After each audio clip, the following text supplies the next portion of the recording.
Lot of angst, blood boiling. Your blood started to boil at the start. My blood is boiling right now. Please, No, join, I can't do all that. No, please, what- please get into politics. Join a political but party. if- What a certain stupid laws we've made. We've compromised on things. सिर्फ गाड़ी वाला मिला है, उसकी मारो. After having served your country for such a long time, you're retiring, they say, let's buy a car. Now you're not going to be legally allowed to use those cars. How dare you? Welcome to the Evo India podcast. Now, we had veteran automotive journalist Bob Rupani in the studio talking about the highs and a little bit about the lows of Indian motorsport. And in that podcast, we promised that we would do a follow-on on the highs and lows of the automotive industry and also the problems with the car consumers and the industry. So, Bob, welcome back to the Evo India studios. Thank you, Sirish. A real pleasure. We started off hinting at like some of the things that we should talk about. And since we were talking about old cars in the earlier podcast, motorsport, now the problem is that if you are in Delhi and if you are an enthusiast, say you grew up with a Maruti Zen, like I have, and I'm currently in the process of resto modding my Zen. I don't know how many years that's going to take, but I'm in the process of that. But if you are in Delhi, you will not be able to do that. You will not be able to run your resto modded Zen on the road. I know a person, an acquaintance, who has done up his Tata Sierra. It looks chaka-chak. I got some images. If you're watching this on YouTube, we'll have images of that. Chaka-chak. But he cannot take it out in Delhi. He has to park it in Bombay. And isn't that a crying shame? Why does the government have to say that you cannot run these cars? Have like a fitness certification. Have some rules to make sure that the cars are roadworthy. And let those cars run. Why have compulsory scrappage? Now, this, Shirish, is a subject that, how do I say, it makes me very, very angry. Makes your blood boil. Absolutely. Because, I mean, like you said about this person who has the Sierra, there are quite a few car lovers who have taken a lot of pain and effort to preserve their cars.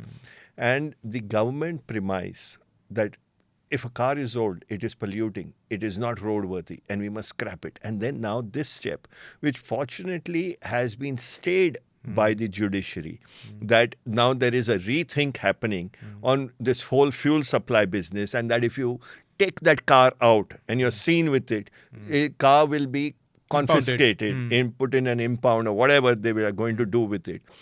Has fortunately the heat it generated, the public opposition has, made people do a rethink. But we yet have what is the scrapping policy or scrappage policy as it's officially known. I mean, it is so short-sighted. Now, the reason I say that is, let's talk about your Zen. Okay. Tell me how many, I'm asking our viewers, whoever are viewing this, go out for the next 7 days, look all around you and try and see how many Zens from the 1990s, early 2000s, whatever are you seeing? Nothing. You will not see anything on the road. If we launch a See the Zen campaign and send us photos, you will be lucky if you get 100 Zen photos from all over the country. Launch a social media campaign. I give this to our government as an absolute guarantee that you can't see those cars. Why can't you see those cars? They've died a natural death. When I say a natural death, it means the older a car gets, the more difficult it is to maintain it. The older a car gets, it requires regular and more maintenance. Spare part availability becomes difficult, right? So, in the natural course, people will give away those cars. They will upgrade. They will trade. Today, every auto manufacturer, every auto dealership has a used car division where you give in your used car and you buy a new one. So, as a natural course of events in the life of a car, most cars, as they age, disappear. They go into older dealerships, they get scrapped, they do whatever, because it is not economically viable to maintain them. It is very difficult for the owner to find people who, today, how many people do you know who know how to maintain a carbureted car? Very difficult. Yeah, you don't, people, half the mechanics today have not seen a carburetor. So for you to find Half the mechanics are looking for where can they plug in their laptop. Exactly. So as a owner, as an enthusiast, you have to take a lot of pain and effort to maintain those cars. Then find and source the parts. Go online, pick up the phone, call your friend, Delhi mein hai kya, Mount Road mein, Chennai, are these parts available? Why do you do it? Because you love your car. And then you're preserving it. And you said the Sierra is in chakachak condition. Person's looked after it. How dare anyone say after that this person's car is to be scrapped because it's causing pollution?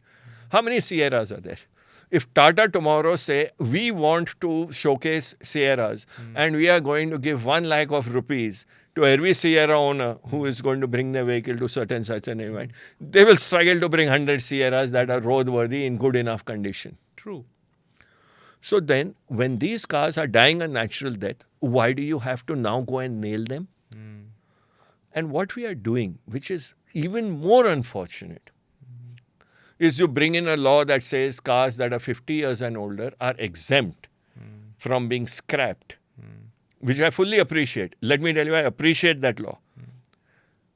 Is because this is Indian motoring heritage. Of course, it's Indian motoring heritage. 100 years is motoring heritage.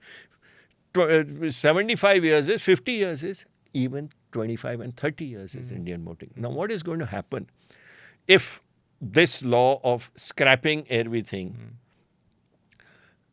comes into places? All your Zens will go. Now, what is the car that started the automotive revolution in India? 800? Maruti 800.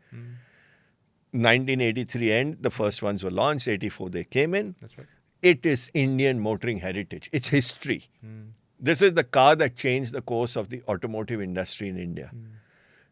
Today, if we are one of the biggest markets for automobiles, one of the world's biggest manufacturer of top three, it is because of what we started with the Maruti 800, right? Now, legally, you're not going to be allowed to keep a Maruti 800. Todo is गाड़ी को फेंको. Are you mad? ये तुम्हारी heritage है. How many SSATs will be filed? Exactly. Yeah, I have one preserved and kept away. Few of our friends have some, whatever. But, I mean, we don't have any. And those also you now want to destroy. What is wrong with us? We don't have a respect for our heritage, whether it be automobiles, whether it be our monuments.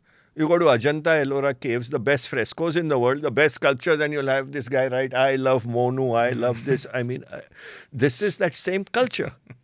You don't respect your monuments, you don't respect your heritage, history, and we don't respect our automotive history. I mean, I shouldn't be saying this. How many, we go and we travel so much outside our country, this museum, that museum, you go, you'll see cars. I remember I was given by Volkswagen once, very kind offer.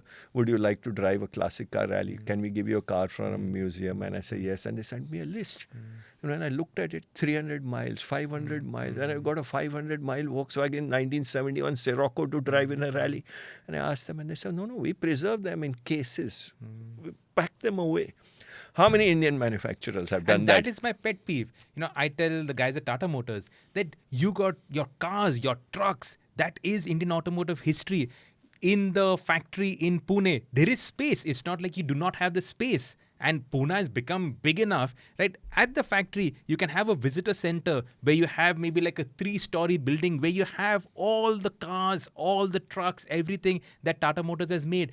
Take school children. Now, school children, they haven't, and maybe 10 years down the line, they will not even see combustion engines. They need to know what was in the past, right? You bring school trips, field trips to see all. This is how the Indian automotive industry evolved. Maruti, they've got their one SSAT, which is their original, the very first SSAT.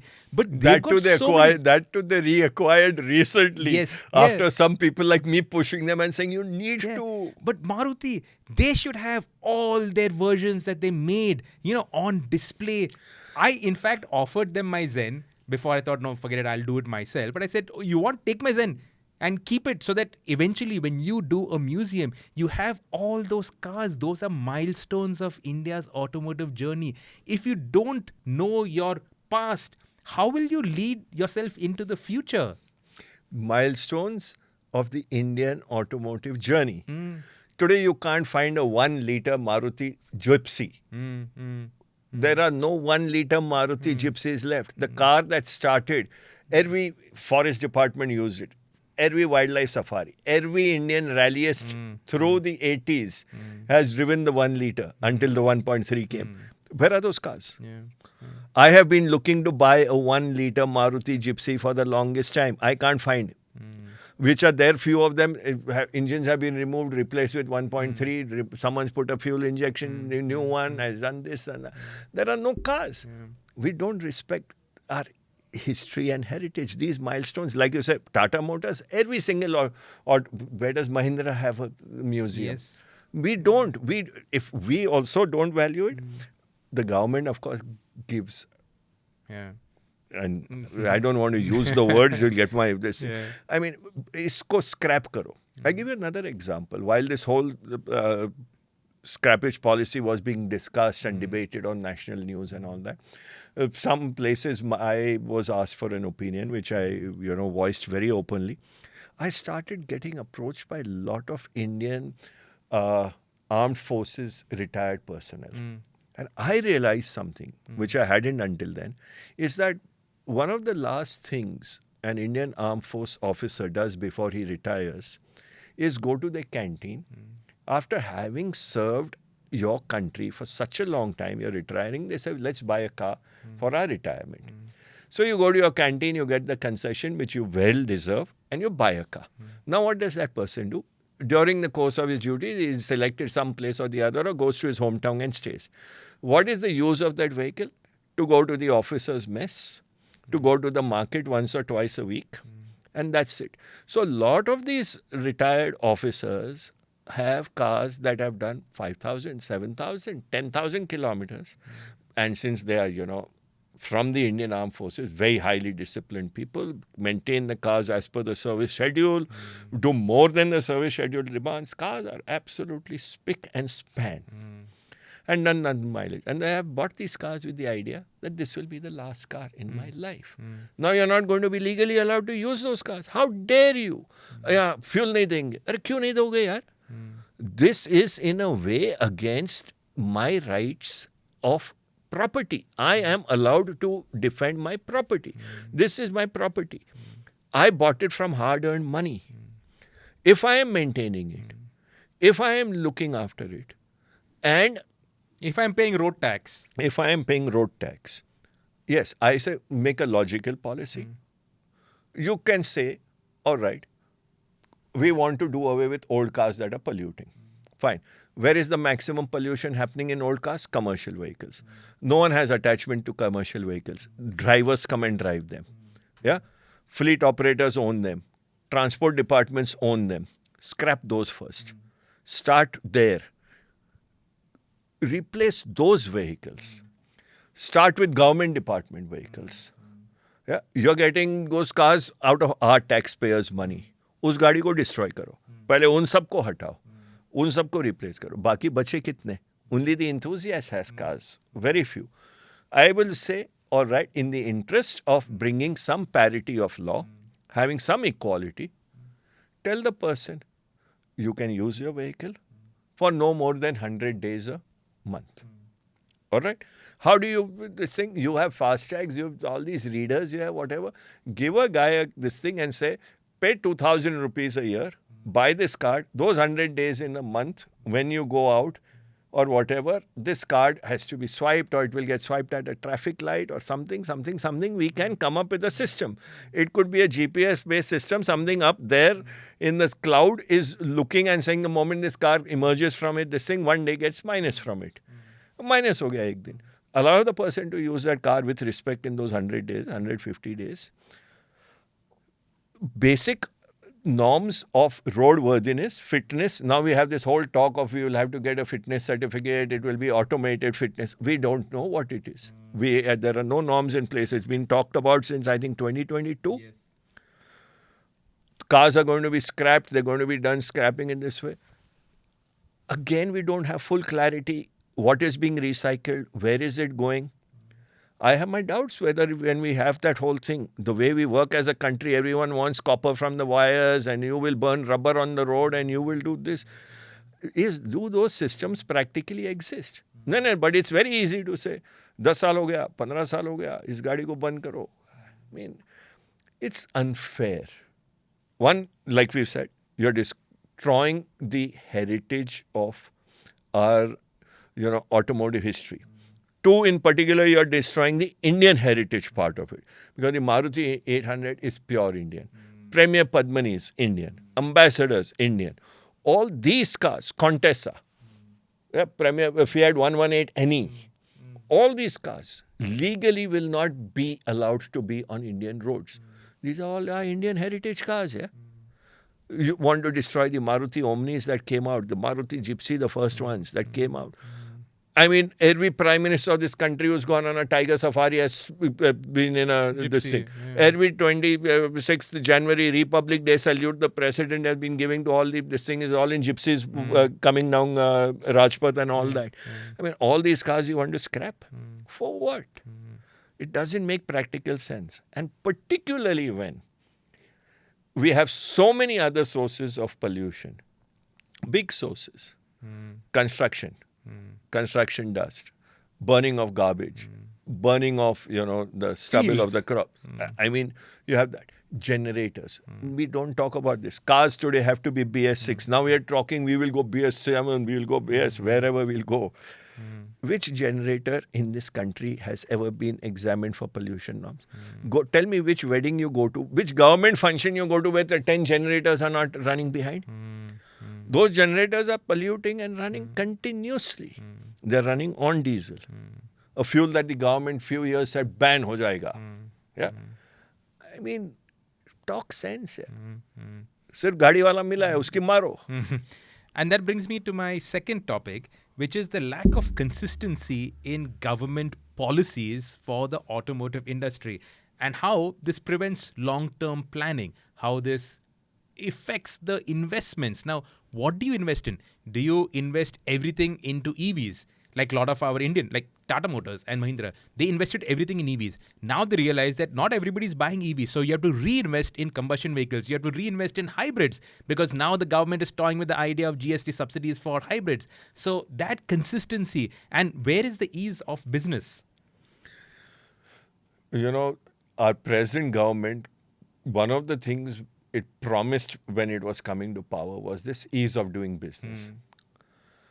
Today, we are a country that understands cricket terminology. We're cricket crazy. I'll put it in the way of cricket. In India, if you're an automotive manufacturer, if you are a consumer, you are batting on an unpredictable pitch. You don't know when the ball will bounce, when it will keep low, when it will turn, what it will do. Because every day you have different signals. One day, like you said, diesel was to be banned. I have a statement which I brought here. Our minister had said, say bye-bye to diesel in whatever way possible.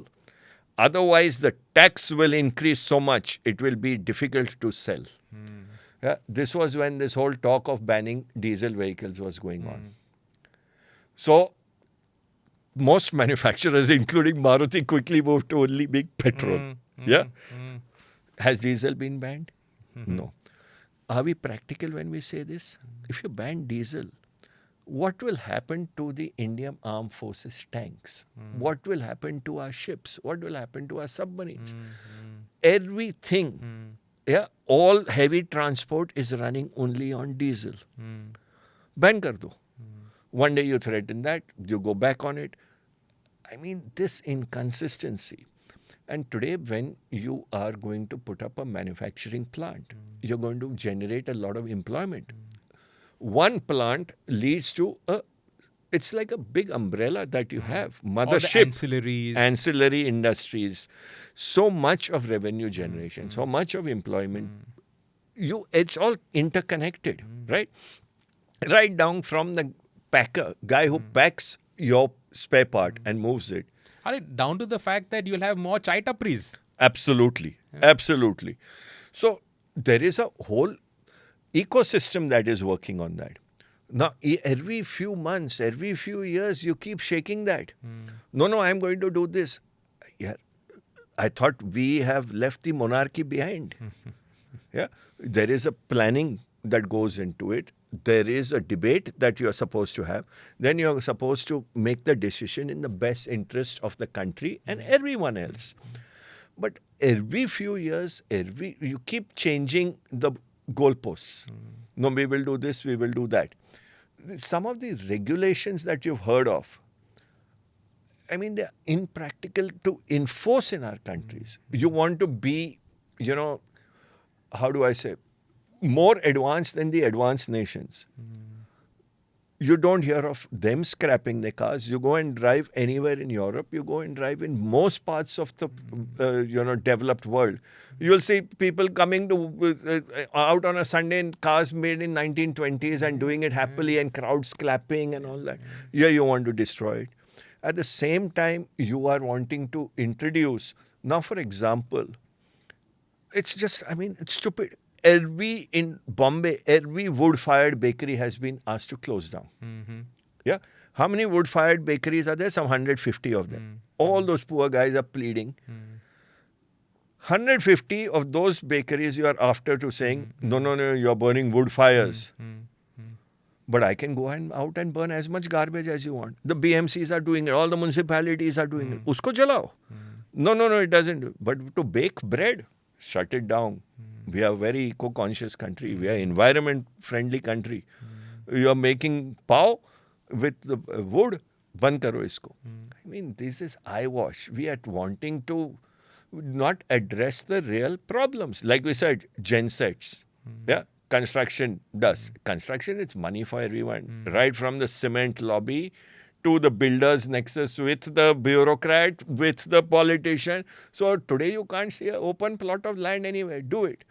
Do redevelopment. Break old buildings, make new ones. But construction must happen. What about construction dust? Nobody wants to even talk about it. What about the burning of crops and stubble and burning of garbage? No one wants. Gensets, no one wants to. So, factories putting out effluents into the air, water poisoning. Which actually brings us to the point that the government treats the automotive industry as a cash cow. As the cash cow and the punching bag. Inko maro. Ye paisa, I think 3 to 4% of our GDP comes from the automotive. 50% of manufacturing GDP comes from the automotive industry. Dekho. Yeah. And this is the one industry, because even today's papers, I was reading recently that this new GST that is being debated, there will be one on premium cars which will be in the high sin category. Sin goods. Yeah, sin goods. Luxury cars, not even luxury cars, but slightly expensive cars are taxed on the same level as cigarettes and alcohol. Sin goods. Yeah. Yeah, if it's sinning, then why are you sitting in those cars? All our big bosses and politicians, everyone are sitting in only those cars. Anyway, we are a country of double standards, so us baat ko to aap chodo. But here is the problem, that cash cow, you wanted to tax them, you want all the revenue from the industry, but at the same time, this is the punching bag for you. Any change you want to make, anything you want to be seen as eco-friendly, now onwards we will only be doing EVs. We will only be doing this. We will give tax break to this. I mean, similarly, what are certain stupid laws we've made? We've compromised on things. The two-wheeler EVs and three-wheelers that can, below a certain capacity, and that cannot exceed the speed of 25 kilometers an hour. No registration required. No driving license required. You go into Delhi, old parts of Delhi, Jaipur, wherever these are running, interior parts of India, and you say you don't want to do trade with China, all these things, all these are coming in stripped down form, being assembled in small workshops in the middle of nowhere. No one's looking at safety. They're running riot all over our country. Why talk about small towns? In Bandra, You go into heart of Bandra and you have all this which is used for delivery. Yes. And they are riding like absolute morons on the wrong side of the road, jumping lights. They don't have number plate, nothing. And It's a you free for all. Okay. And the best part, this is something I would like when we, since, people who watch this show, I'd like our legal fraternity to tell me. I have asked a few times. I said, let's say I have a EV, one of those non-registered ones. I'm not committing a crime by driving it around without a registration, right? If I break a traffic light or whatever I do, I'm not supposed to have a driving license. How do you find me? What are you going to find me for? Under what law? एक तो हमारा गाड़ी registered नहीं है, दूसरा हमको driving license requirement नहीं है. What is my punishment? Insurance. Yes, no insurance. On what grounds? So I hate saying this on camera, but there have been such horrifying incidents.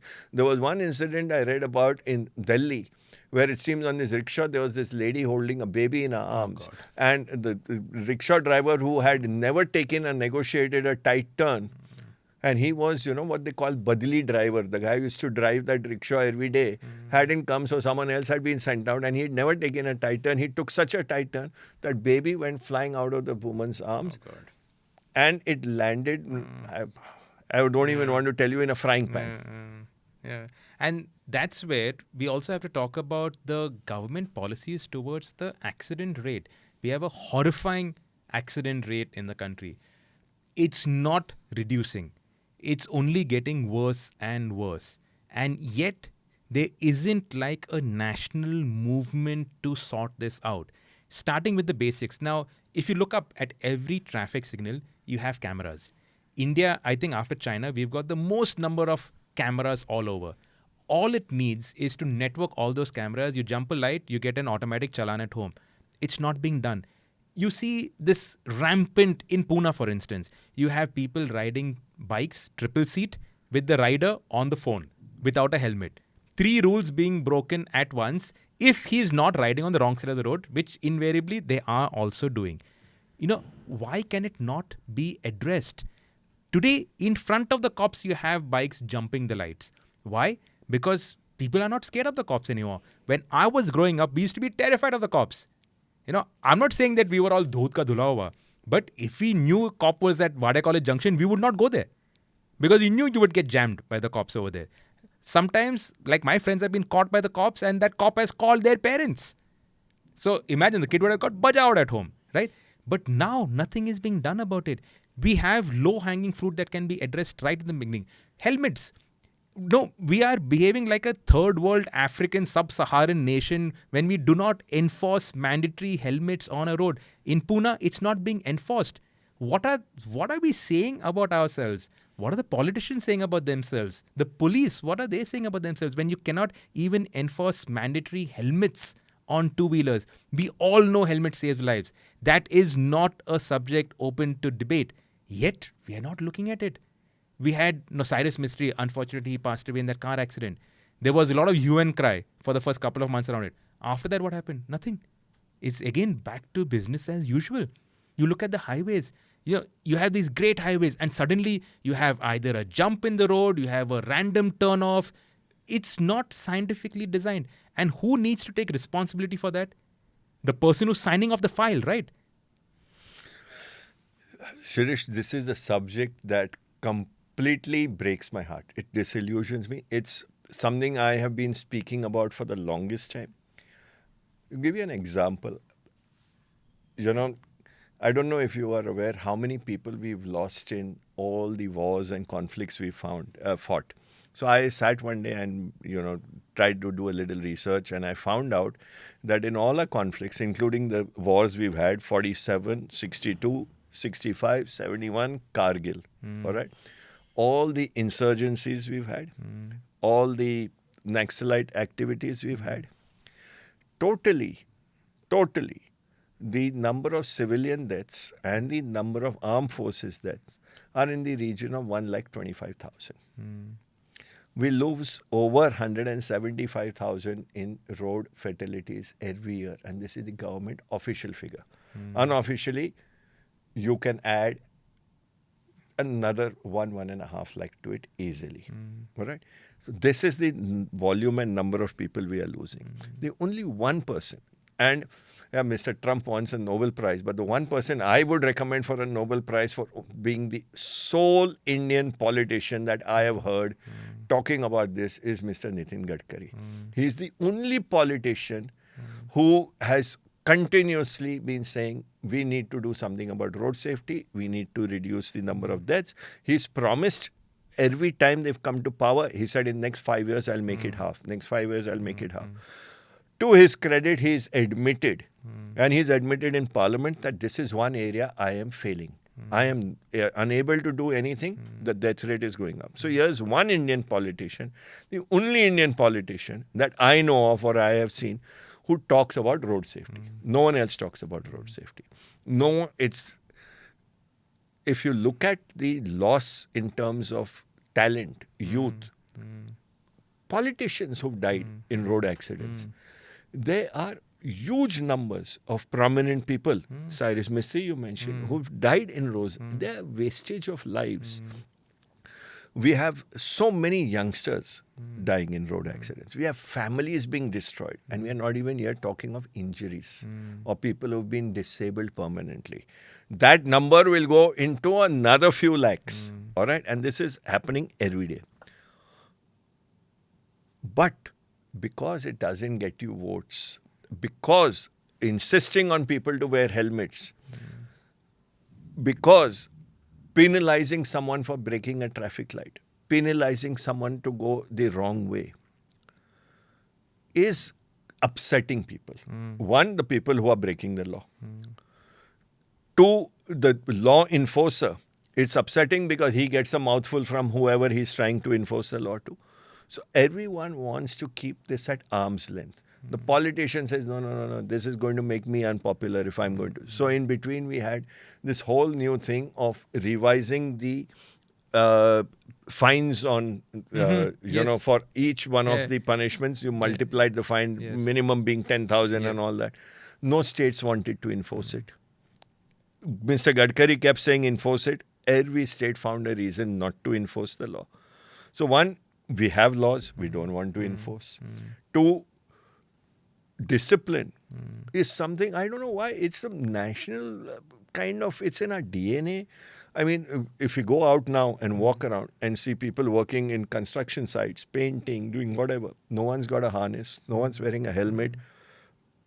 The things we do, if you ask an electrician to come here now to this place and say, you know, I was hearing a sparking sound coming from that electric switch. Have a look at it. He won't even go to your mains and switch your electric mains off before touching it. He's not going to be wearing insulated rubber gloves or rubber shoes or anything. Yeah. As a nation, you have people doing welding, fabrication. They're not wearing any protective eye gear. We don't believe in safety. It comes down to the same thing on the road. And the other thing that bugs me is that our authorities are only they're razor focused on speeding because everything is speeding. Truck had an accident, truck was speeding. Car had an accident, car was speeding. Everything is speeding. Now, what really gets you is that the speeding thing is not world over. All the speeding things is to address the road fatalities, to make roads safer. Here, it is only to collect fines. Like you will have a lot of places on the highway where you have a gentle downslope, okay? No intersections, no nothing. And the speed limit will drop from 80 to 60 just for that downslope. Why? Because this guy in his Ertiga with the speed camera fining you. It's not there to address any issues. It is only there to make money. Now, on the expressway, you got now, as of now, I think they got some 50 gantries, those overhead gantries with cameras, which they're going to connect via AI and everything. What they need to address is the trucks on the third lane, the overtaking lane, going up the ghats, clogging everything. So the cars have to play Need for Speed in real life. That they will not address. But you will put gantries, you will invest crores. Hundreds of crores have gone into those overhead gantries and all that. What has it done? It's not really addressed anything. Apart from challans. Sabko chalan lagao. And there also you're not able to collect it because half the people have given the false numbers and false addresses. So you're not able to, 10% is the collection of the amount of challans that are issued. So again, it is, you are just scratching at the surface. You're trying to make a big show about the fact. And speeding, something you said, I agree fully with you. In my view, a good driver can be safe at 300 kilometers an hour. An unsafe driver is unsafe at 10 kilometers an hour. And the thing with this 80 kilometers per hour speed limit on our expressway and 100 kilometers in other sections is that all your taxi Ertigas, all your Innovas, everything is driving at 95-100. So you have this cluster of cars, 10 cars, all doing 95 to 100, all overtaking at 101. And that cluster is an accident waiting to happen. And if an accident happens, and again what you so correctly said, the truck driver. Now, here is where I say there is a huge class distinction in India. If you are in a car, it's presumed you are coming from a well-off family, or you yourself are well-off or earning well. You are a criminal. A truck driver, a bus driver, just look at news all over. Truck had accident, banged into another truck, driver absconding. That's the last you ever hear of the driver. In our country, before you sit into a truck, you learn how to jump off the truck and run. So you have an accident, you can go and kill 10 people, you can go and have a head-on crash and kill another 20, and then you run away from that site, and 2 days later you're back doing what you wanted. One case is registered and says driver absconding. He is never charged. He is never found. Files are full of these drivers who are absconding. All right?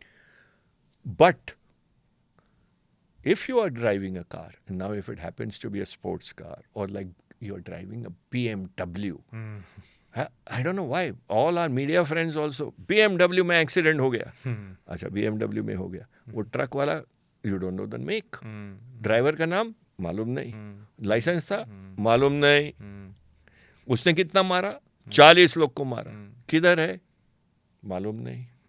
पर वो साला BMW चला रहा था, ऐसा कर दिया उसने. He will be crucified. He will be punished. I am saying punish him. For sure punish him. पर इसको क्यों छोड़ रहे हो? Yeah. So from what I understand, we have a higher number of accidents happening on our highways than we have in our cities, because the speeds in our cities are anyway so slow. Highways, they are faster. And all these guys who are committing these offenses are the ones who are not being punished. And until and unless, you again very correctly said, fear of law, that when in the earlier days, you did not go to a certain place because you knew the cop. I have grown up in Bombay. I've lived all my life there. If there was a cop standing on the other side of the road and he blew a whistle and he did this to you, you stopped. You stopped. Today, I have had talk with Mumbai police. And next time you're in Bombay, Sirish, please look. You will never find a single traffic cop standing anywhere. They will have groups, 2, 4, 6, 8. And now they even have a support vehicle standing. You know the reason? There's no fear of law. Yeah. If you stop them, if there's a single cop who stops a car, there are chances he'll get beaten. There are chances that there have been instances where people have pulled that cop into their vehicle, driven 5 kilometers and later and thrown him out of the vehicle. So the fear of law is gone completely. Today cops stand in groups so that if they're going to enforce, and they're the most happiest, talk to them off the record, which I have done to a lot of them. Off the record, they're happiest with the challan system. Because all he has to do is point the camera, or that camera is pointing, and he doesn't come into the frame of fighting with someone. Everyone argues, humne wo nahi kiya, I didn't break this, I didn't this, I was not on the wrong side. If I was doing, it was because that guy did this. So you don't get into that arguments, you don't get into that tiring debates. In between, there was this thing that they will put body cameras on the cops because people were getting so aggressive with them. So the fault also lies with us, our citizens, who don't want to follow the law. If you are pulled up, you are now getting, angry about why have I been pulled up? Why is he not been pulled up? The typical. And these are educated fellows. The other day, I'm not pointing out at like any particular car, but all cars now sunroof. There were 3 kids with their heads outside a sunroof. 3 kids, not one, not two, 3 kids. Now, if somebody can afford a car with a panoramic sunroof, obviously, educated person, obviously they know, and they are all on Twitter or on Instagram, whatever. They would have seen reels where people say, don't put your kids out of the roof. They know about the dangers. They know about kids, their throats getting cut because of manjas, because of the kite ropes. They all know about it. But they are willing to either take that risk, or B, humko to nahi hoga. We don't give a damn. We will do what we want. The rules don't apply to me. And these are, if educated folk behave like this, what hope do we have? Personally, you ask me, now I am turning into a permanent pessimistic person. Because there is no hope, like you said. I live at Worli in Bombay, across the sea link.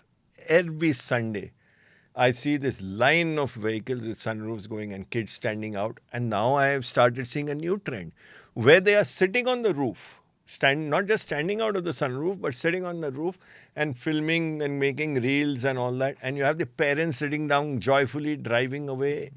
They don't even realize that one hard braking, someone behind brakes a little late and comes and hits them. The kids will go flying out, maybe have whiplash, break the spine, the serious injuries. But no, it doesn't make a difference. Something, I did an interview with Shah Rukh Khan on road safety. And I did point this out to him. And to his credit, I must say, he apologized. It's there on camera. He apologized and he said that, I have made the mistake of allowing my kids to stand out of sunroofs. But now that you've told me this, I will never do it again. But these people, if people listen to us, they'll say, अरे ये तो गाड़ी तेज चलाता है, ये बुड्ढा हमको साला सिखाता है. Yeah. They are not going to take this as good advice that enjoy the sunroof. I mean, why do you have a sunroof? You have the sunroof to see the skies. Maybe if, like me, you are interested in birds, to look at birds when you're driving in pretty areas and things like that. But you are not meant to be standing out of them. You're not meant to be sitting on the roof while a car is moving. But we don't believe in these norms. So I think it's a cultural thing. I think that there is hope. I went to China the first time was maybe 25 years ago to Changchun, which is this remote area, for a rally. And there, the standard of driving was terrifying. We couldn't drive over there because they wouldn't allow Indian license holders to drive. So we had a driver in the car. And that guy was a lunatic. And everybody was driving like lunatics. Today you go, it's changed. It's completely changed. They drive like you would see driving standards in Europe. They're not the best drivers in the world, but because of laws, because of enforcement, they all stick to their lanes and they don't do all this rubbish. It can be done in India. All it needs is political will. That's it. It can be done. It has been done. So give you an example. When was it that we had the last big games in Delhi, when they had made those lane demarcations and said the moment you get out of your lane, you'll be fined 5,000 rupees. For that period of week, 10 days during when those games were on, I remember I was in Delhi. I had a complete shock. I said, what's happening? Everyone's in the lane. No one's moving. And I asked the driver and he said, immediate 5,000 rupees. And everyone was driving so well and you so look at carefully. Chandigarh people drive sensibly, they get fined. You go to Sikkim, people drive sensibly. You go to Shillong, narrow roads, lots of traffic. Nobody overtakes, goes on the wrong side. Nobody is even using the horn. So it can be done. In India, it can be done. But it needs national will. That needs to be the next big plank for anybody, any political party. Coming...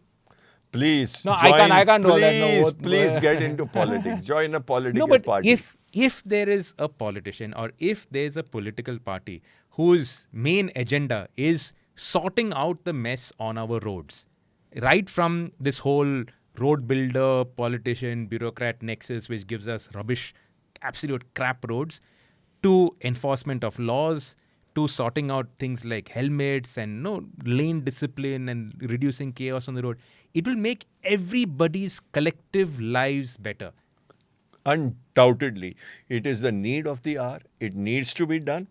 And if we are going to, as Mr. Modi keeps saying, Vikshit Bharat, I say the day you see discipline on our roads will be a Vikshit Bharat because it will go into all aspects of life. So yes, I appeal to our politicians, to Modi ji, यार ये विकसित भारत बनाइए, roads पे हमको safe करिए, discipline लाइए, follow rules, enforce. I have और अपना वोट ले लो आप. पहले से ले लो. And I have at one forum even gone to the extent of saying that, again, it's Mr. Modi who has said digital India, Yes. digital India. I say, why don't you do one thing? Increase the fines. All these policemen on the road, every single one, give him an incentive. In the corporate world, you have incentives. You're going out marketing, you're doing sales of so much. Guys working in, one of the retail stores, all our retail chain stores. Each salesman who makes the sale gets a percentage of what he's made at the end of the month.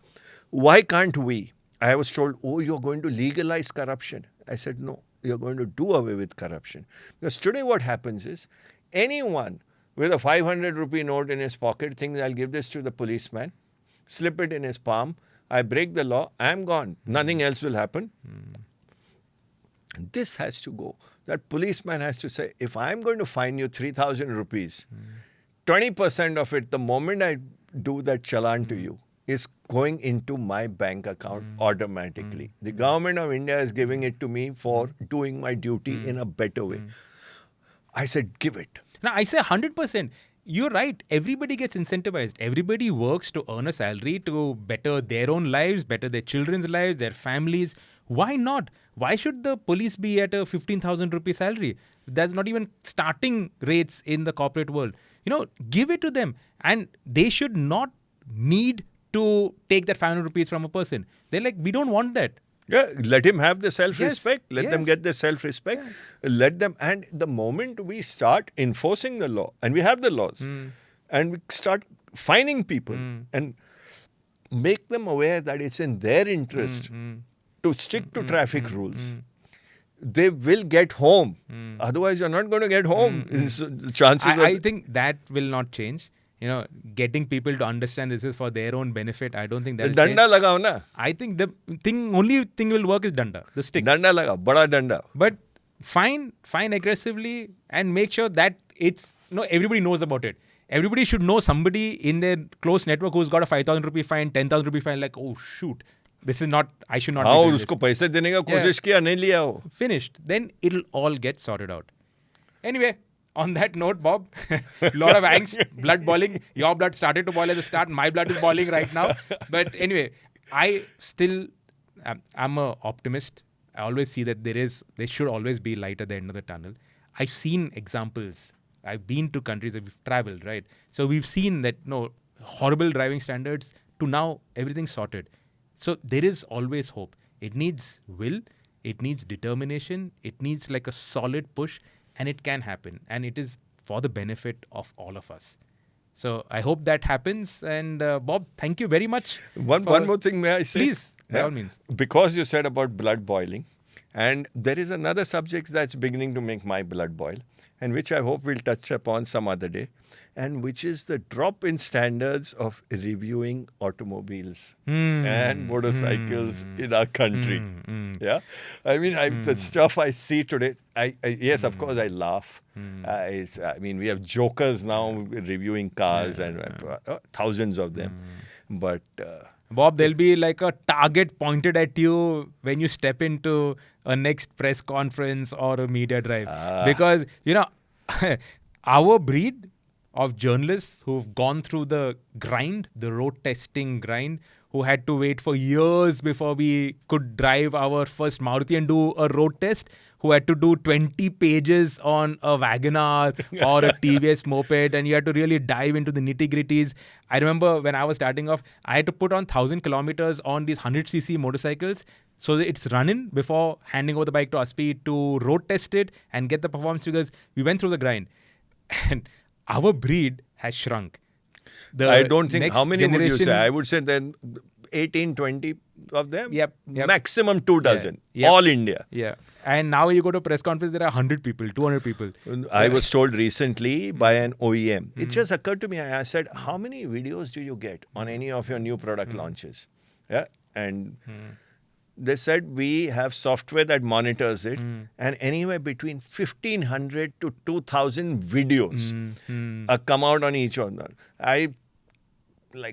Out of those, even 1%, if they make sense, would be great. Yeah. So they target me. I give a damn. Yeah.